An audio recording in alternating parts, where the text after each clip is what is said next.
This is a difficult one for a lot of people. I don't know why, but it is. But Chelsea Manning is finally released from jail, and that is a day to celebrate. A federal judge on Thursday ordered the release of former intelligence analyst Chelsea Manning, ending roughly a year of incarceration that she had served for refusing to testify to a grand jury. Now let's just stop there. They locked her up in what they themselves call coercive incarceration, trying to force her to tell a lie that Julian Assange had helped her steal the information that he published that she had stolen at the time when she was Bradley Manning. Now, whatever you want to say about Bradley Manning stealing the footage that he stole and giving it to WikiLeaks, we can have that argument.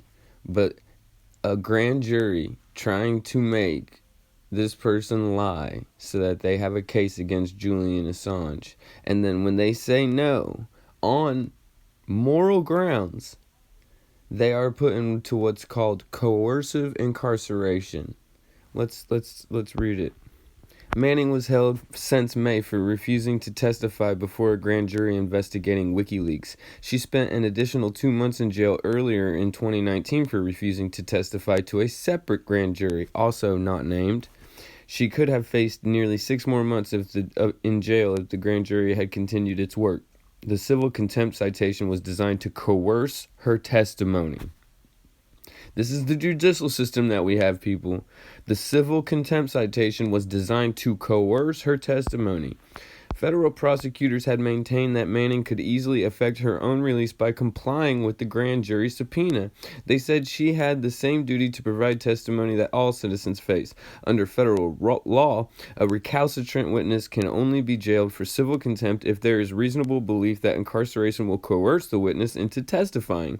If the jail time has no coercive effect and is purely punitive, the recalcitrant witness is supposed to be released. Manning has said she believes grand juries in general are an abuse of power and that she would rather starve to death than testify. Judge Tringa, in originally sending Manning to jail, said that there was no dishonor in testifying to grand juries, which are referenced specifically in the U.S. Constitution, and that he hoped time in jail would allow Manning to reflect on that. Let's talk about that. No, secret grand juries where the district attorney only presents the evidence that benefits them and does not present any exculpatory evidence is not what's in the Constitution. That is what Bradley Manning or Chelsea Manning or whoever you want to refer to him or her as, that is what his and her issue has been with this all from the beginning. And so this article, while trying to convey to you her belief system, is not doing it correctly. The problem that she has with the grand jury is that it is a secret grand jury done behind closed doors, that the citizens of the United States are not allowed to access the information, and the district attorneys only present the information that makes them look good, that makes their case look good, and then people are secretly indicted. And this is not just Julian Assange. This is not just what happened to Roger Stone. This is not just what happened to Carter Page. This isn't just what happened to Donald Trump. This happens to Americans every day. And here I had to dig and I had to find the actual quote, because I've read 4 articles about this now and I know that it wasn't the right quote. And so I finally got the right quote. And this is what Miss Manning says to Judge Tringa. I object to this grand jury, as an effort to frighten journalists and publishers who serve a crucial public good. I have had these values since I was a child, and I have had years of confinement to reflect on them. For much of that time, I depended for survival on my values, my decisions, and my conscience. I will not abandon them now. Now let me just say this. Half of the people who attack Chelsea Manning outright don't even have 1/4 that amount of courage. now that that's out of the way. What does this mean for Julian Assange? Well, as far as I can see it, there's a few options. Obviously, the one that we all want is that they've stopped their efforts at framing him and making a case for extraditing. And so the grand jury's been disbanded, and they no longer need Chelsea Manning. Wouldn't that be grand? Option 2, they got what they needed to convince this particular grand jury, and they don't need her testimony. And option 3, they used a different grand jury and a different set of circumstances to justify the extradition. Either way, I'm not willing to say that this is a good thing for the Assange case, although it is kind of on its face value a good thing for the Assange case. But let it be known that it took me 4 news articles to get the correct quote here. And the quote is about protecting journalists and publishers. This whole thing, regardless of how you feel about Bradley Manning and him leaking the things that he did to Julian Assange, and Julian Assange then publishing those things, regardless of how you feel about that situation, Julian Assange is just a publisher. Every news organization on the planet Earth has published documents and information leaked to them. And the news media does not want to help him. They're misquoting Chelsea Manning. They don't even talk about Julian Assange. And whenever they do, they try to connect him to Russia, which is outrageous. So let's be clear where we're at. Chelsea Manning was just released from what they term coercive detainment, because Chelsea Manning was refusing to lie and say that Julian Assange actually participated in the theft of the data that at the time Bradley Manning leaked to WikiLeaks, which was patently false and everybody knows it. But they were putting now Chelsea Manning in coercive detention, locking her up to try to force her to testify to the grand jury that Julian Assange participated in that at a level that would justify extradition. So that's where we are with that. This is all happening in the background because I know, and all we're hearing is about the sickness that shall not be named over and over and over again. That's all we're allowed to talk about. But there's really big things moving under the carpet and nobody's noticing them. It is just beyond the pale that the greatest publisher of our time, one of the leak combination of Bradley Manning and Julian Assange opened our eyes at a time where we didn't want our eyes opened to the reality of the Iraq War. And, there's still some people who are unwilling to open their eyes to the reality of the Iraq War. But I think we're at a point now where more people have understood than don't at this point. And that means that everybody who changed their mind and now understands, they have to change their mind about what Bradley Manning did and about what Julian Assange did. Julian Assange leaked the Hillary Clinton emails, the Podesta emails. Now, did he have hackers do that for him? No.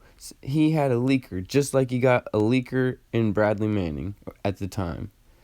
And now Chelsea Manning.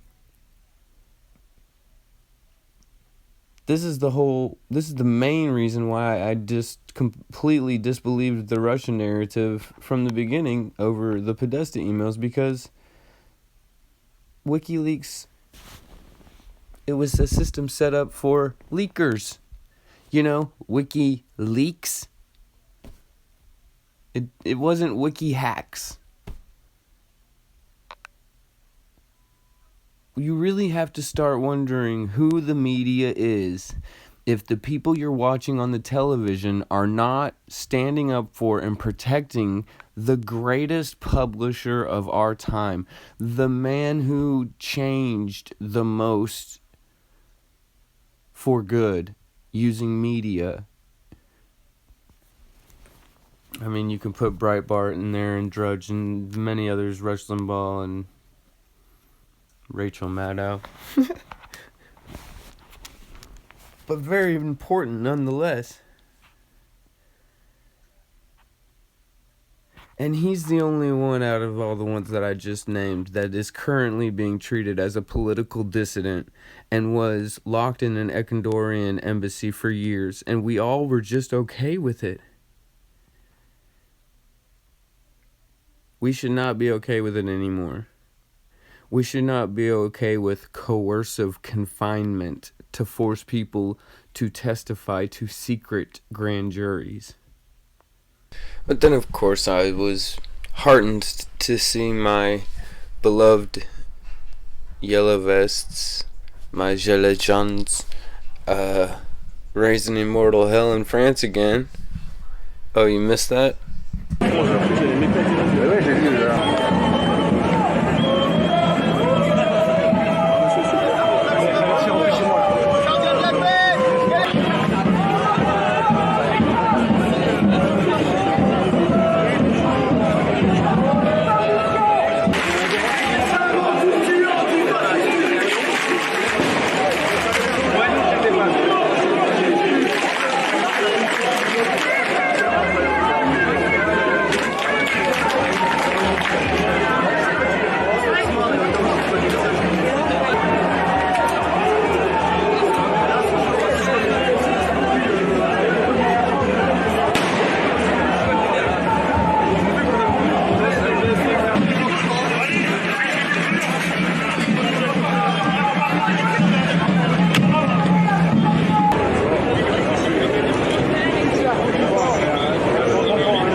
And sure enough, as I seen that video,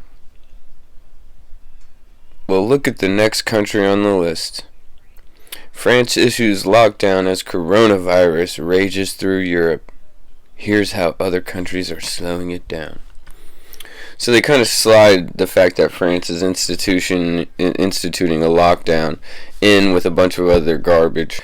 But right here, top line, France on Saturday became the latest European country to close all non-essential businesses to combat the coronavirus pandemic. It joins Italy, which instituted a countrywide lockdown on Wednesday, and Spain, which confirmed its own 15-day lockdown this weekend, in enacting official measures to enforce social distancing practices to deter the spread of the virus.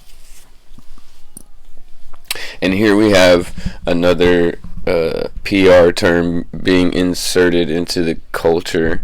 And yes, I don't need anybody in the comments section to tell me that social distancing wasn't a thing before, because I know that it was. Just like ground zero had a meaning before, but it's being inserted into our conscience as something different now, something that we will immediately relate with this. And isn't it funny that the same day that I see the yellow vest back out on the streets, this announcement comes out. And guys, in case you haven't figured it out by now, it's coming here. If it isn't where you're at already, it's coming to where you are soon. And from the second I started this channel and I was covering COVID-19, what did we say? It's not a big deal, but we should all be prepared for 30 days no matter what. We should all be prepared for 30 days no matter what. I've been saying that now for 3 months.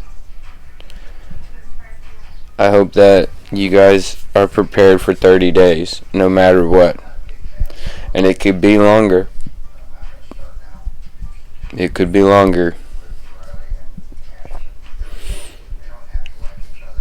I'm gonna cover a couple of Military Times articles in a little while, and I think I might switch it up and talk about the Pope, because I think there's some interesting things going on in Italy under the cover of medical martial law. Some things that one might infer could happen here under the same circumstances. But until then, guys, be safe, stay alert, stay alive, like, share, subscribe.